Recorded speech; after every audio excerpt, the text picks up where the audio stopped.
Hello, family. Welcome to another episode of True Love Talk, the place where we talk about real life, real faith, and real growth. I'm your host, Lydia J, and today we are getting into a conversation every young person needs to hear about, whether you're saving, borrowing, or not. Money is an important conversation. Spoiler alert, there will be a lot that the Bible has to say about that you never knew. So get ready. Let's talk about budget. Let's talk about everything money. We have with us today I'll start with the Mrs. We have with us the Mrs. Augustina Nalamle Agbe.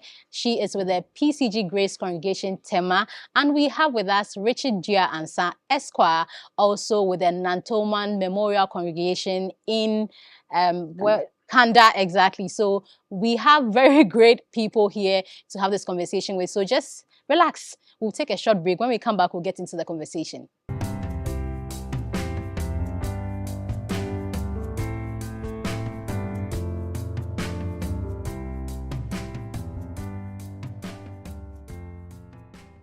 Hello and welcome back. This is PCG TV in Thy Light, There is Light, and we are on True Love Talk Show where we're having a very interesting conversation. We're just about to start, so you're welcome.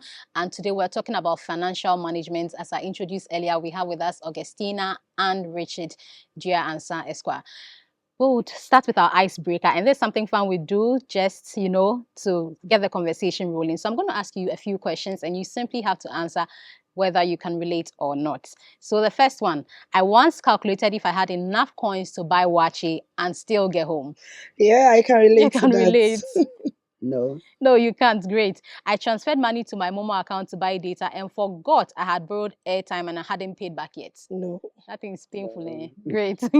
I added water to shower gel, dish soap, just to stretch it for one more week. No. I can relate. You can relate. Great. I was so broke, I asked someone to borrow me data. Yeah, You I can can relate. relate. Nah. I pretended to be fasting. Truth is, I didn't have money for food. Somehow I can relate. Okay. No. Okay. I've read that one. I said I'm not hungry during a group outing because I saw the menu prices before anyone else did. No. I can partially relate. Great. A particular meal became my favorite dish because that was all I could afford. No. Okay. Hey, we have some rich dudes here. I acted like I was on a social media detox just because I couldn't buy data. No, great. I picked a free trial subscription and set a calendar reminder to cancel it before they charged me. I can't relate. You can't relate. My husband can also relate. I kept calculating what I spent my money on because it just disappeared. Yeah, I can relate. Great. Thank you very much. So this is True Love Talk, and we are going to get into a conversation about financial management. First of all, I want to find out from you, Esquire, what is financial management? All right, thank you. I think financial management is essentially keeping an eye on how money comes in and how money goes out. Great. So keeping an eye on making money, and then giving out money, spending money, gifting money, and how money comes in and goes out. So essentially, that's how I look at it. I think this one everybody can understand. Exactly. Great. You have something to add to that? Okay, so in my simple term, I will also say financial management is how you plan. Or probably how you organize your money. Yes. Great. So it's simply put, money coming in, money going out. You're keeping an eye on it and checking how it's disappearing. Okay, great. So Esquire, what does the Bible say about handling money and stewardship towards money? All right. So God put us here to manage resources. God put Adam in the Garden of Eden to manage the garden. So God has given us everything that comes to us.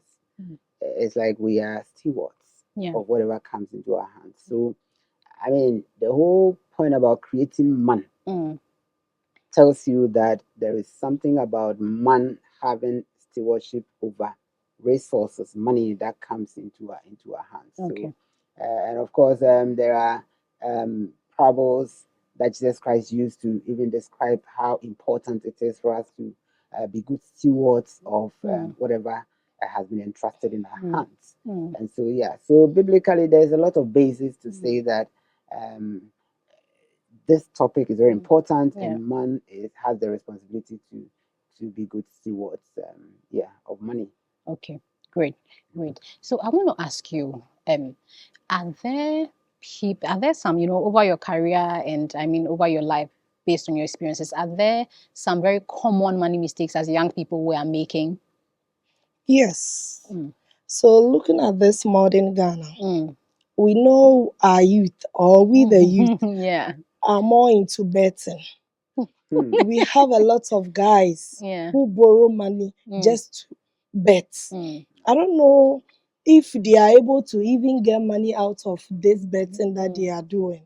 But then most of them, to the extent of going for loans, in fact, you even disgrace yourself asking your friend who you know that me of all, asking this person 1 CD or 2 CDs just in the name of betting. So to me, I believe we the young ones are really making mistakes in terms of betting. So that's one way. Esquire, are there some common money mistakes you're seeing with the young people? Oh yeah. So for instance, impulse buying, right? People like to go to places where they are, they are selling, they are doing business, and things are attractive. So you want to, you have not planned to buy something, but because you are with your friends, sometimes people want to show off. You see, so they have to spend money to be able to show off. Yeah, so impulse buying, and then so if you don't budget, sometimes people think budgeting is a big thing, but it's just planning. That, oh, I would spend this on that, I'll spend this on that. So if you don't budget you are likely to go off in terms of how you spend money. So if I'm hearing you are saying that, first of all, wrong investments like betting, when we spend money on things that are not really likely to yield anything good back, it's a wrong way to spend money. If we don't plan for the money that we're going to spend, so when it comes to budgeting, and you're helping us to understand that budgeting is not any huge thing or any complicated thing. It's just about allocating money to whatever you're going to do. That's right. Yes. So, and then again, you mentioned that also if we try to, buy on impulse just to show off, which is, I think, is another point on its own. Actually, it's another point. Yes, it's also it's like you're living to impress other people who might not even be seeing what you're doing. Sometimes I say that you go to a wedding and it's so elaborate. The next weekend or the next month, somebody else has a wedding and it's even more than that. So what was the point of yours trying to, so if we're trying to do things to show off, especially when it's out of our means, we can't really afford it and we're still doing it. Those are some of the ways that we spend money. That's where we are supposed to live within our means. So that brings me to what can we do to avoid those things? Impulse buying. That's why when you go on social media, even without asking, they will show you things. And sometimes, you've just looked at something or you've just talked about something with somebody. Oh, I need to get a kettle, or, I need to get this. And you go on social media, it's there staring in your face. It's not that you must necessarily get it, but it's right there. And it's like, it's such a juicy offer, the marketing campaigns out there now. And so then you go ahead and buy it. How can we avoid some of these mistakes? I hope it's not that we should stay off social media. Oh, no. Because social media too has a lot of benefits. I mean, you get information, you get some useful information there. I think maybe my dear sister is in finance budgeting, so they will talk more about the need to plan, the need to discipline yourself. Plan, budget. You may not even plan, but discipline yourself because that discipline will tell you that hey, there's a limit to which I can spend on this. So you have maybe a stated amount of money that comes to you in a month. You can't go beyond certain limits when it comes to spending on a particular thing.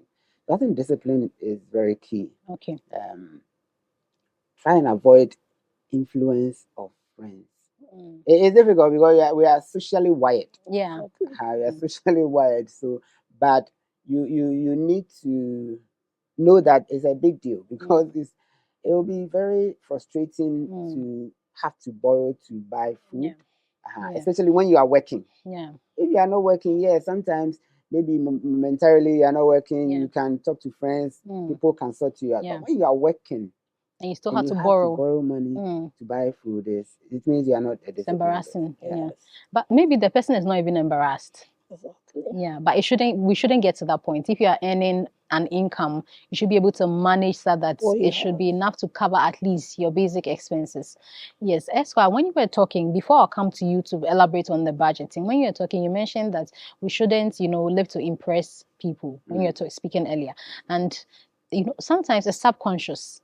All your circle of friends are driving now. And though you do not necessarily need to be driving now because you have a good commute to work or to church or wherever you're going, you want to do the same.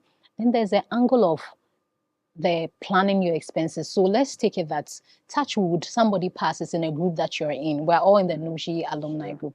And then there's a sudden extent that, look, we need to visit the family, we are contributing, but this is not a planned expense. But then you have to contribute because if it happened to you, then again, other people will contribute. So I think it's a bit dicey when it comes to like having a firm budget, or we should make an allocation for all that. Exactly. We should make an allocation. Yes, just for an unforeseen programs, just as you are mentioning. Okay. Yes. So you are supposed to at least, whatever money that you get, you are supposed to at least save some down for future. Because you are not even supposed to spend more than what you earn at the end of the month. Yes. So to me, you have to at least get some funds for an unforeseen programs that happen. And then as well as save money towards the future. Yes. Okay. So then shed more light on the budgeting, for instance. What are the typical things that we should have in our budget? Yes. So in terms of this budgeting, first of all, what you earn at the end of the month matters a lot. So if you have kids, if you have a family, let me put it that way. If you have a family, at the end of the month, you are supposed to at least give some funds to the family to cater for. And then also for savings in terms of any future plans that you guys have. With this impulse buying that Esquire mentioned, no. When you are married or when you have a good plan ahead, there are certain things you need to stop doing. Yes. So at least this is the little that I can also talk about. Yeah, maybe in terms of budgeting, like for the family, so you need to look at the basic ones. So food. Yes. Essential. Clothing. I mean, you can use your clothing for 1 year. I mean, who cares? But it's just that maybe the person may think that I need to change my wardrobe. But at least your kids' school fees. Or if you take care of your sibling, your younger sibling, make provision for that. So you know that in a month, let's say you earn 1,000 cedis. In a year, you earn 12,000 cedis. School fees are paid 3 times in a year. So put all that together and say that in a year, I need about 4,000 for school fees. How does it translate to monthly? So that I will take that monthly thing from my monthly salary and know that this is for school fees. This is for what? This is for what? And then, like she said, plan for emergency or contingency or some of these social things. It's just that sometimes when people are contributing, people are contributing 500 cedis, 200 cedis, 1,000. If you can't afford, just contribute what you can afford. Show off contribution. You are seeing the figures and you think that you must also match how up. your 50 will look like on that list. So it's also something that we need to. Okay, then, and I think that's a big dilemma for young people, and especially based on your grooming. If you are not, confident enough to know that, look, I don't need to live to impress other people, and you always want to, match the energy of the other people in the room, you might end up being in a tight corner. The person giving 500 might be comfortable. I mean, it doesn't change anything for them if they give that. So you need to give according to your resources. Thank you so much. It's an insightful and, exciting conversation already, but we have to take a break now. When we come back, we'll continue the conversation.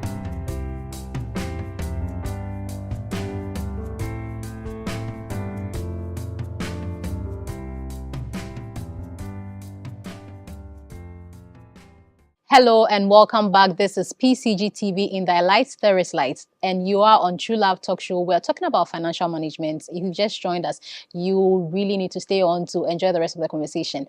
I'll come to you, Esquire. You know, sometimes as young people, we're now, progressing in our career. Our incomes might be small as compared to the expenses that we think we have. And sometimes we might be irregular. I remember working at a place where for 5 months or 6 months, I hadn't been paid. You know, it was my husband that was supporting me.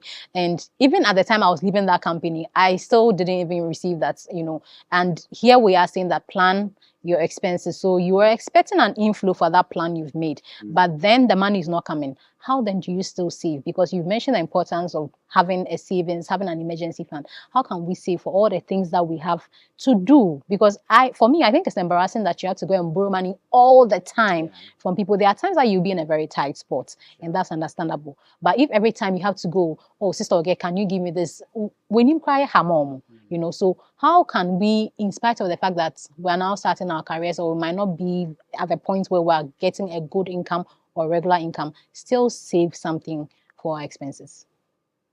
For me, it's more about consistency, right? Okay. So it's you can set apart a certain percentage. People have all kinds of models. Yeah. So people have 70, 20, 10, whatever model. So just choose a model that works for you. But by all means, be consistent. Okay. If it is 10% or 5% that you are putting aside to save, you must be consistent about it. Okay. Irrespective of how big or small it is. Then it means that any windfall, anything that comes out of your normal income stream is also an income stream. But once you have a certain discipline, a certain consistency, you apply it to all income sources. Okay. Yeah. Okay. So I think that's very important. Okay. That's interesting. So I've decided to set apart 5%. I need to be consistent with a month or month, no matter how stretched I am. That's I right. need to make sure that that commitment is fulfilled and I'm setting that money apart. And then also, I'm planned, like I'm there, sister Oge remembers me and sends me some 500. I should apply the same principle to that. Great, amazing. I think when I was doing my national service, one of my bosses then taught me that, look, no matter how much you earn, always decide to put aside 20%. And that's a national service. How much was I getting? I was like, hey, 20%, Yes. But it's, if you are consistent with it, before you know it, you get some money, you get some good money. So I really agree with that. What would you like to add to that, please? Okay, so as we all know, in this modern world, working just one is not enough for us to save. Yes. So if you have any other business that you think you can do to offer you more funds, I think you can go ahead and then do it. Because this online business that is up now, selling even a shoe, buying shoes from Accra or Makola and then selling it, at least you'll be able to get something small. So me, I would rather encourage that if you have any other business that you can do just to bring you more income aside what you are doing, just do it or go for it. Okay, great. And talking about other income, I think sometimes we look too far. Just look around. What are you good at? You may have some small skills that you are good at. It's a matter of turning those skills into income generating ventures.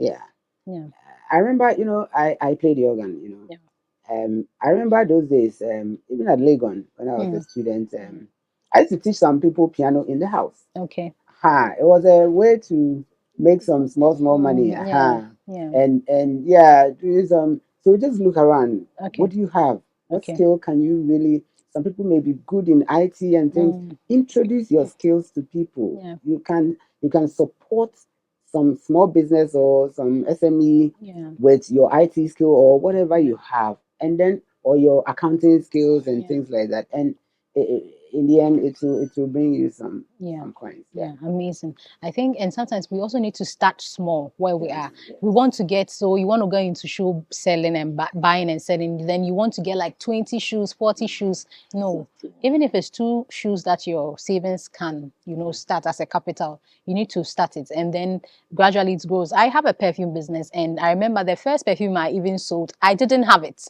I just posted it on my status from the person who had it, and when I got the order, then I went to buy it and then deliver it to the person. So I mean, start where you are, start with what you have, and stay consistent at it. Again, it comes to consistency, because if you think that it's bringing in something, and then or today they come, especially people who sell food, today they come, the food is there, tomorrow, oh, it's raining, that you have to stay consistent even in that. So you are staying consistent in saving, you are staying consistent with your business. Now I want to move away to one thing that really boggles our minds as youth.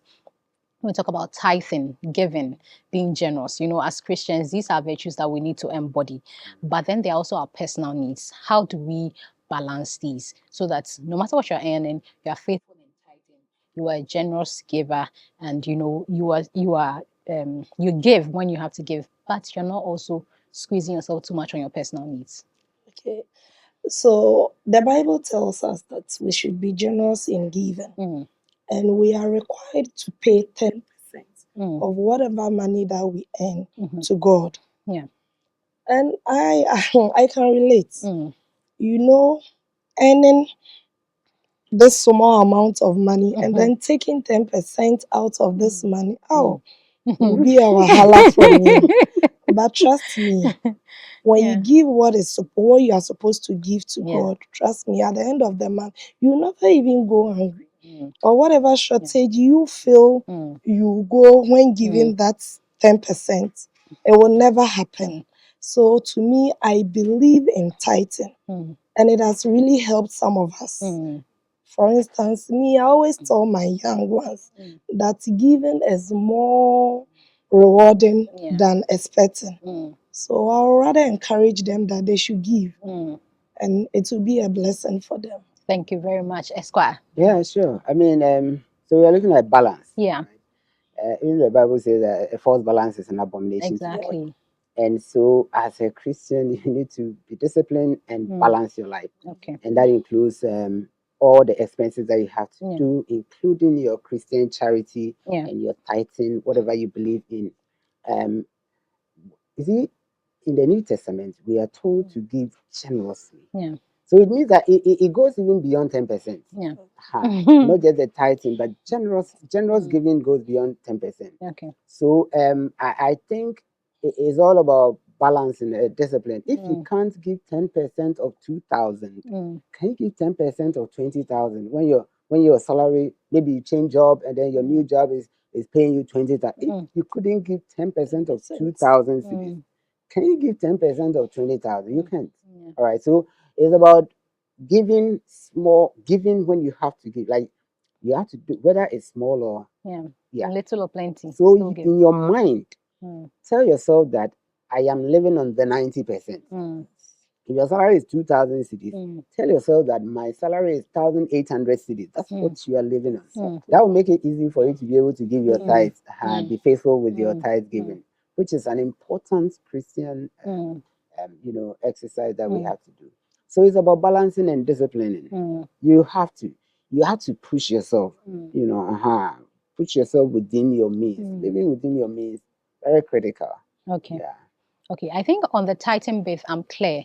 But what about the generosity bit where somebody, as a Christian, somebody has come to you with their issue and you also have your personal needs that you need to meet? How do you decide that, okay, let me give this to the person or let me keep it for myself? Okay, so papayasa, truly. And there is always a verb that's, oh yeah, papa, receipt. Okay. So what I would say is, to me, when you ask me of something or you need a favor from me, if I'm not touched, trust me, because you giving even out at the end of it, by the time you realize it has turned into something else. So to me, when I'm not touched, forgive me. That's when you're not led. You don't feel led. I honestly give out of generosity. Yes. But if you don't feel led to give. Yes. Yeah.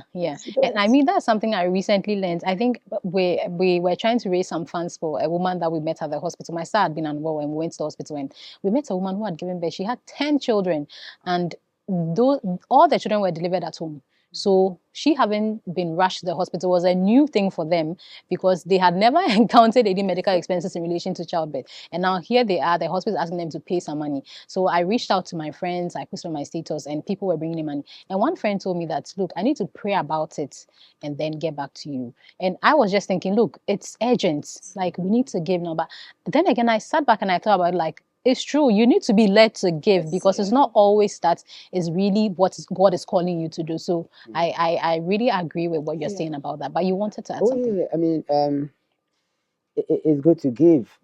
But of course, if you don't have, you can't give. Yeah, you can't give what you don't have. Yeah, you can't give more than what you have. Yeah, and I think sometimes, to be honest with you, some Christians follow some principles they call faith, and then you can maybe put all your salary together and then give it to a needy person or an osofo or a church or something.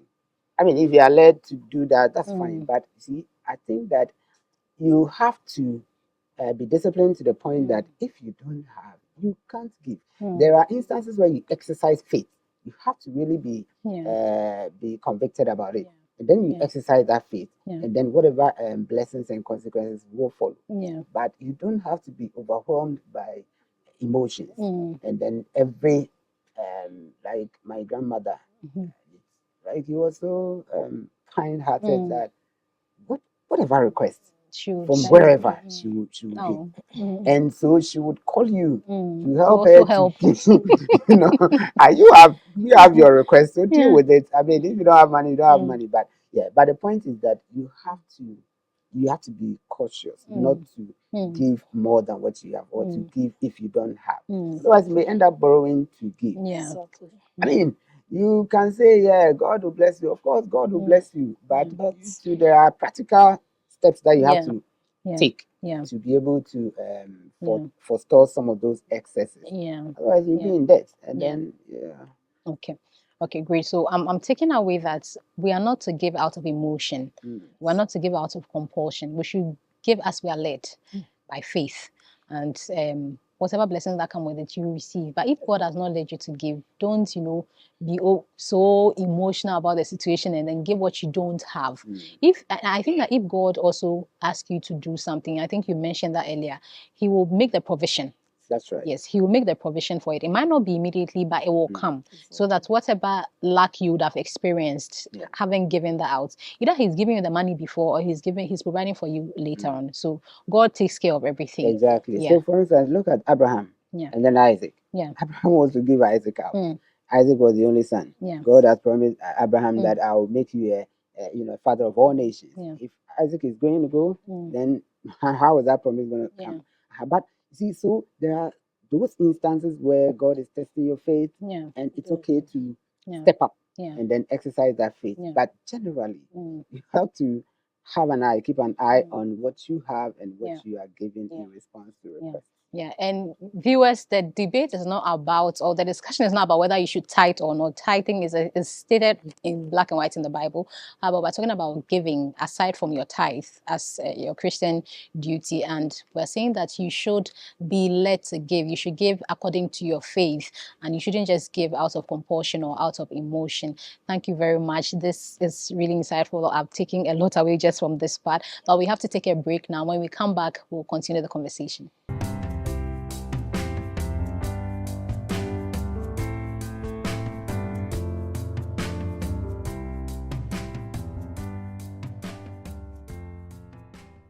Welcome back to True Love Talk Show on PCG TV. We are having a conversation on financial management. And Esquire, I want to find out from you, because this is a love show, we want to relate this to marriage. So before we get married, should we be talking about money, first of all? Yes, of course. We should. Yeah. And what should we be talking about? Okay. Why and what should we be talking about? Why? Because see, if you have read a bit about marriage, relationships, and causes of divorce and things like that. Money plays a critical role. How couples, have their financial arrangements in their marriage. So it's very important that we are clear about certain general, issues about marriage. Now you ask, what should we be talking about? I think so for instance, maybe now we'll talk about whether you should have a joint account or not. I did not believe in it. Somebody wrote a check for myself and my wife when we got married in our joint names. So we were forced to go and open a joint account. It was there after like 5, 6, 7 years. We never accessed it. And so we went to take the money out and close the account. But it helps for people. But you are asking, why should we talk about money. What should we talk about? Let's talk about what comes in. Let's talk about what goes out. If we understand that marriage brings the two together and the two become one, then your finances become one. Your expenses become one. Because previously in your single life, you were giving money to your mother or father or to your uncle B or to your younger brother or sister.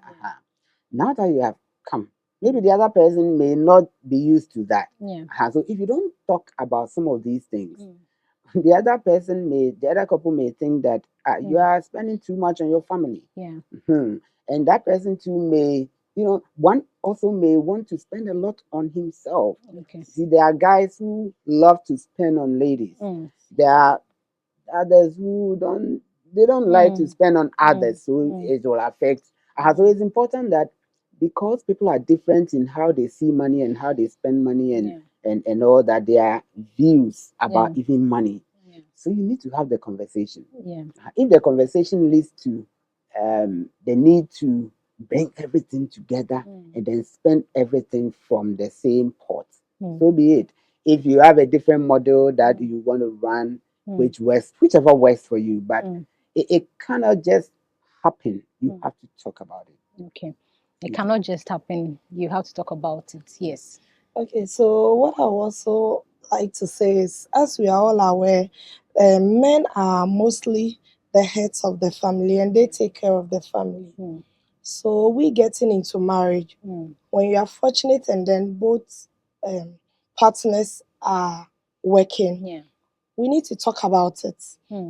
For instance, I'll suggest, or probably we agree that you as a man take care of the kids' school fees, whilst I'll also take care of the home in terms of feeding and all other things. Probably the utility and then the school feeding and school fees paying, the man can take care of that. So to me, discussing about these finances before you get into marriage is very, very important. Okay, great. And Espa mentioned that sometimes some of the issues that lead to separations and divorces, money plays a role. And so if we are clear from the onset, I mean, dynamics can change along the way. But if we are clear, we have a basis for whatever we're doing with our money, it guides us. And if there's a need to come back to the table and say that, look, when we started, I was earning more. Now things have changed. I think as ladies, especially, we need to be open to that. Sometimes when things change, we are still expecting that financially it remains the same, like in terms of responsibility. And I was telling some people that, look, if you love the man that you're with, you will not overburden them, especially when you can help. Sometimes we just, because he's a man, he must do it, And even if she's getting something into her pocket, she doesn't want to help because he's a man. It's a responsibility. Traditionally and biblically, we think that the man should shoulder everything. So I think I appreciate that we need to come to the table, sit together and talk about it, because it will not just talk about be whether you give chop money or not.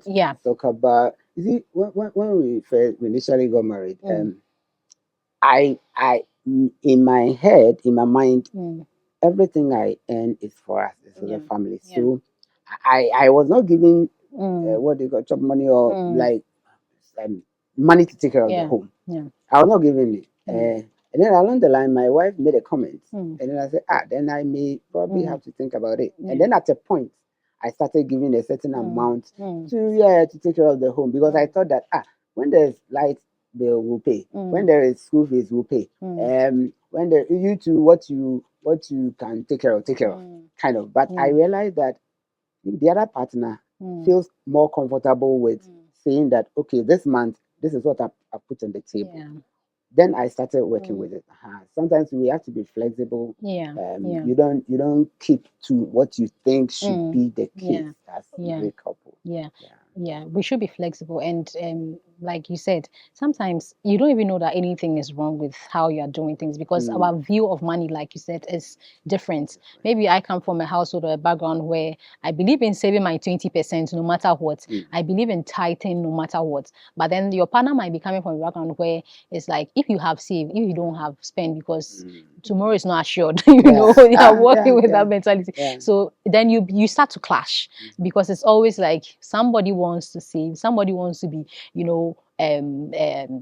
frugal, for lack of a better word, whilst the other person is like, I think one thing that I used to clash with my husband a lot about is helping people, because I believe in like if I have, I should give. Why am I keeping it in the bank that something might happen or a need might arise when somebody needs it right now? If somebody doesn't get it, they might not go to school. And he helped me to understand that, look, I appreciate that.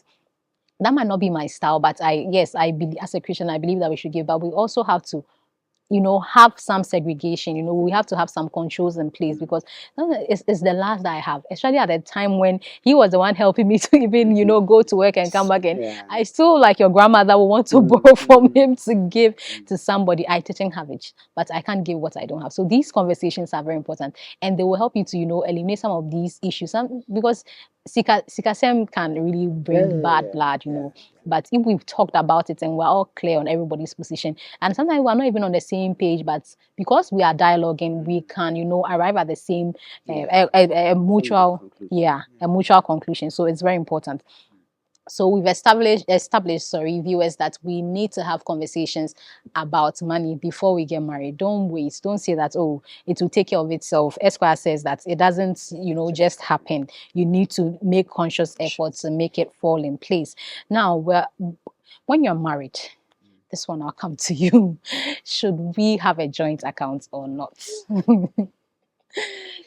Okay, so personally, I will not advise for a joint account. Okay. But having a joint account isn't a bad idea. Okay. You can have a joint account at the same time have individuals accounts. Okay. Because in terms of this joint account, our finances that we'll be using to cater for the family or for any future plans, that is where we can save our money. And then in terms of this personal or individual accounts, if I have something to get for myself, I need not to go and take it out of the joint account or probably ask from my husband.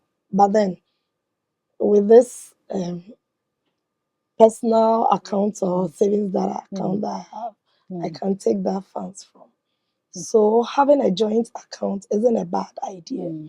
Not having to is not a bad idea. Okay, so it really depends on the two of you and what dynamic works for you.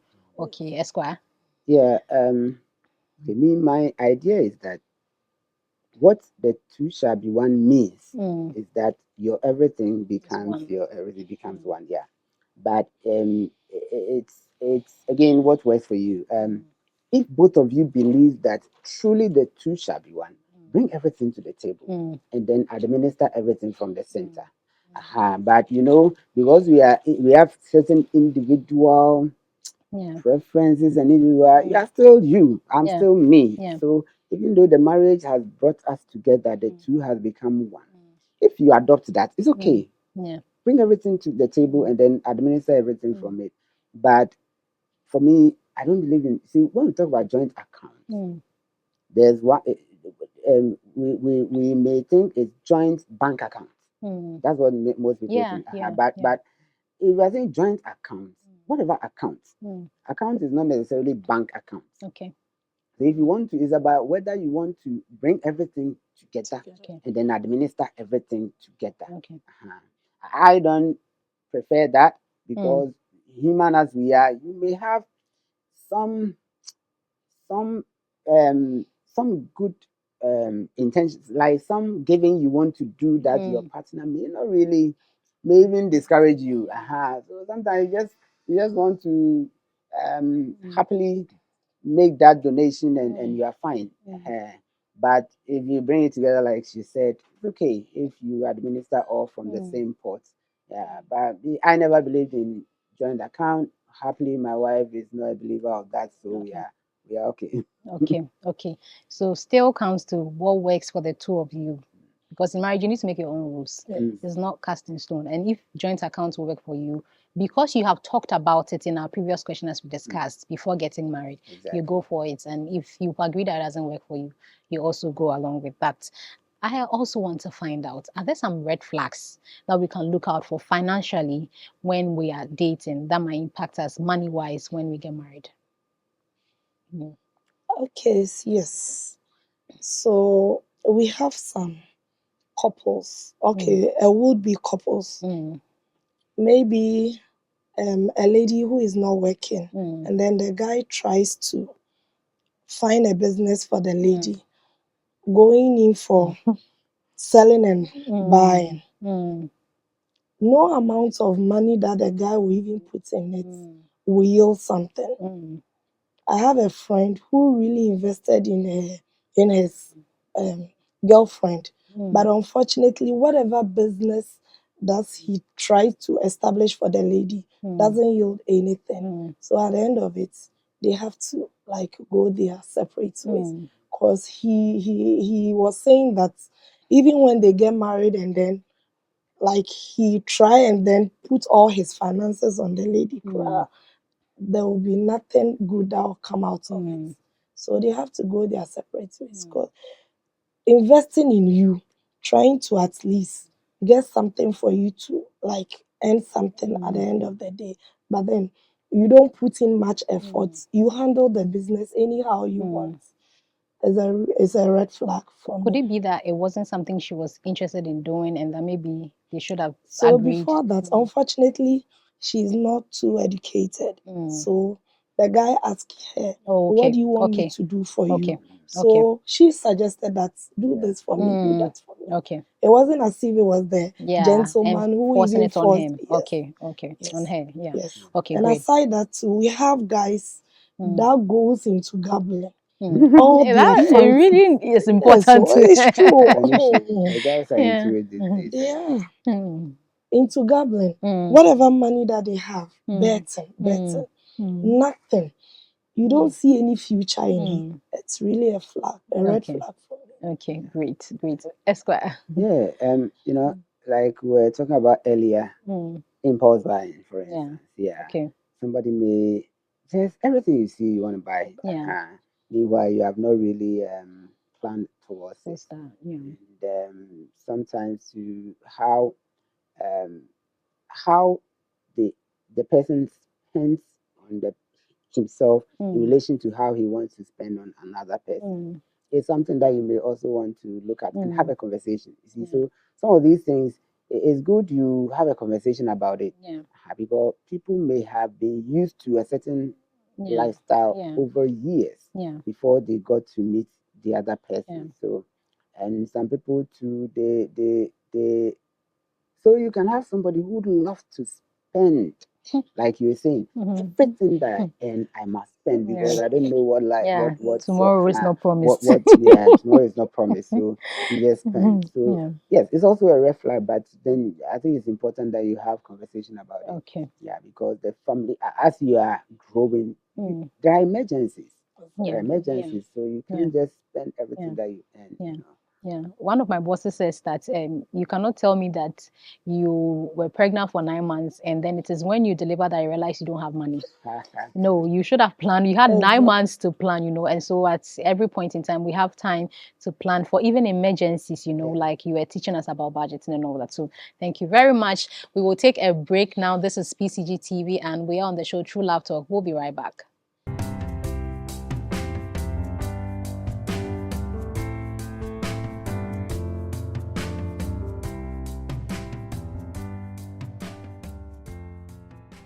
Hello and welcome back. This is PCG TV and we're on the show True Love Talk. back to you, Esquire. So, as a couple, how can we build a financial plan that would reflect unity? Because we are one, as you consistently maintained, but at the same time also would reflect biblical values. All right. So, the values are important. So, what the couple value are important to building that financial, strength and unity. Just a moment. Let me add another pillar: transparency as well. Transparency. Okay.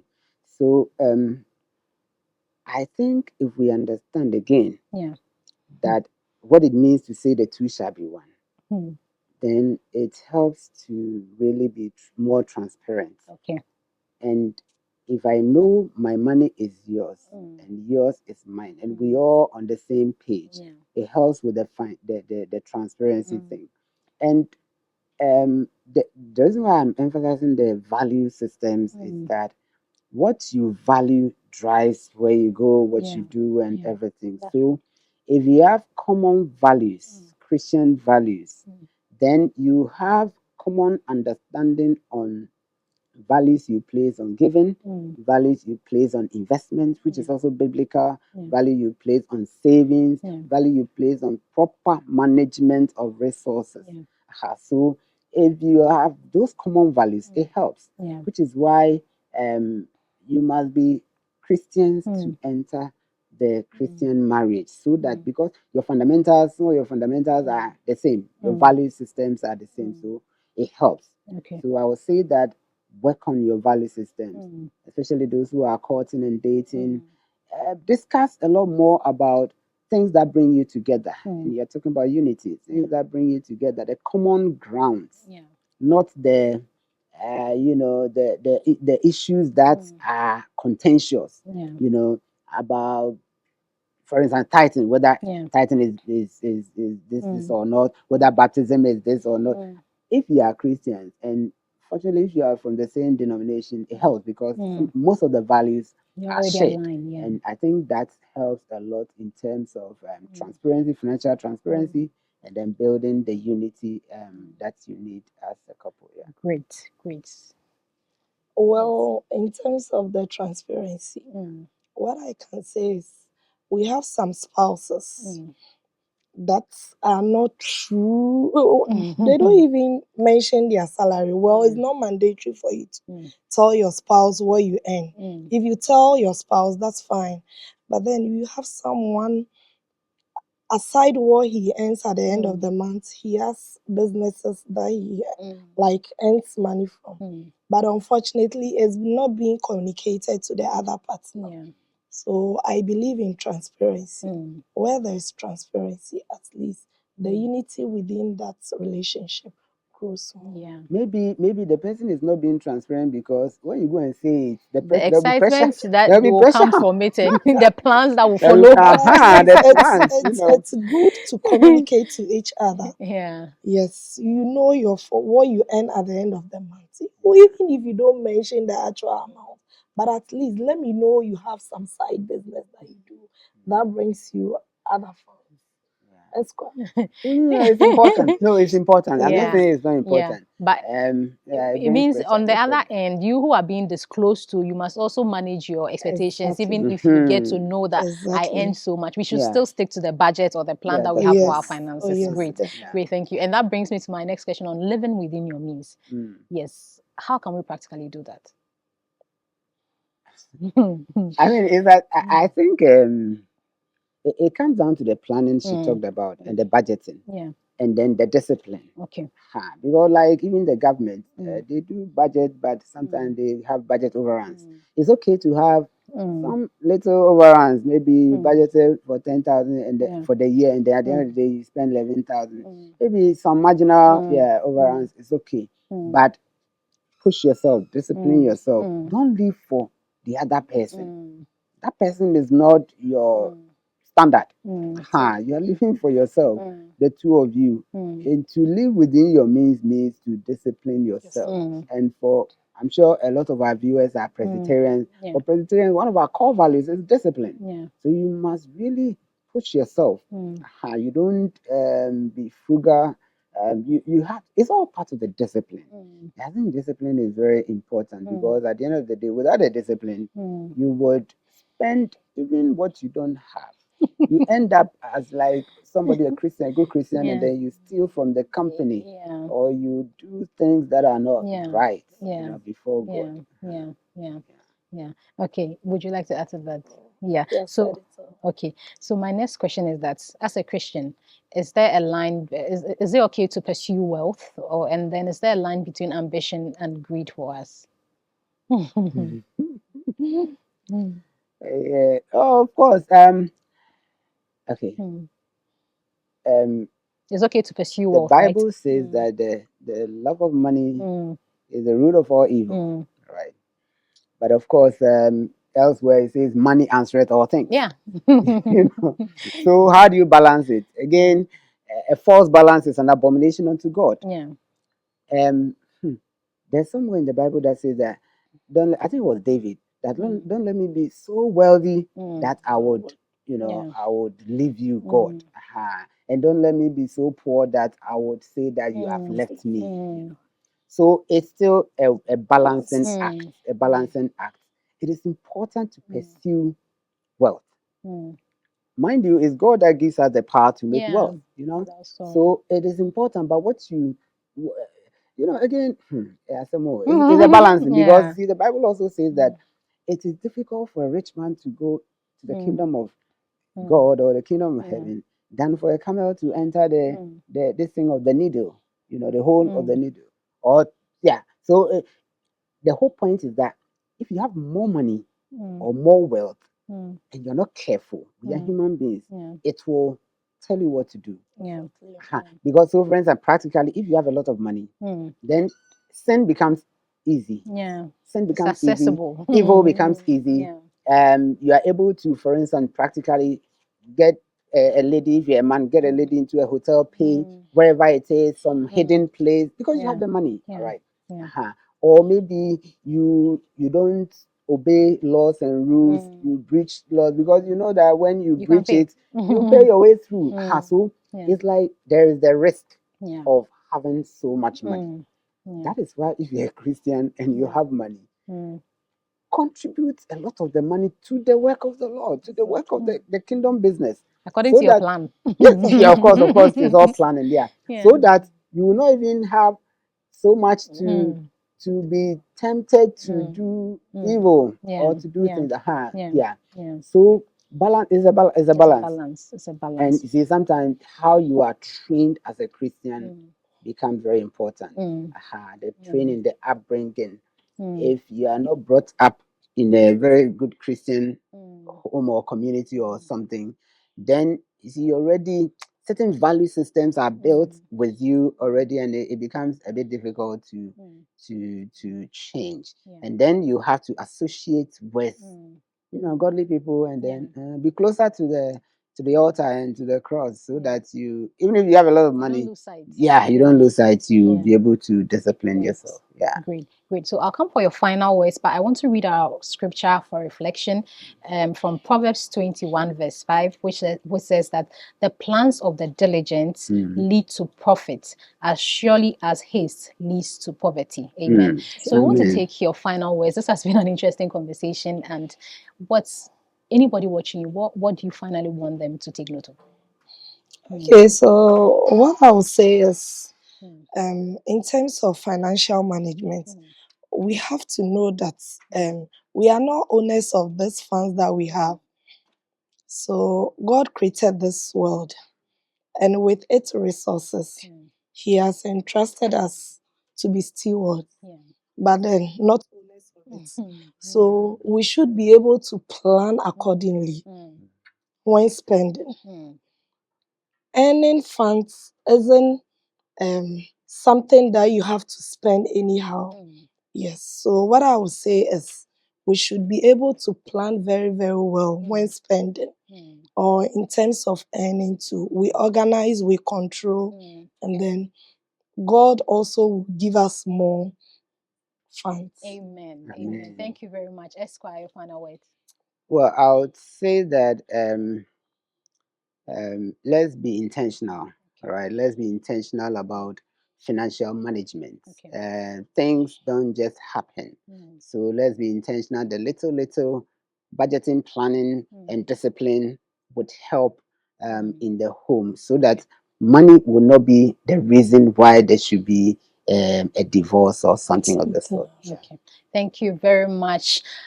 What a ride. We've laughed, we've reflected, and hopefully we've picked up some real tools to help us manage money with wisdom and purpose. Because the truth is, how we handle money shows who and what we trust. Thank you so much for joining us, Mrs. Augustina Na Lamle Agbe and Richard Dua Ensa Esquire. This has been an insightful conversation, and I look forward to sitting with you again. This is PCG TV. In thy light, there is light. Do take care.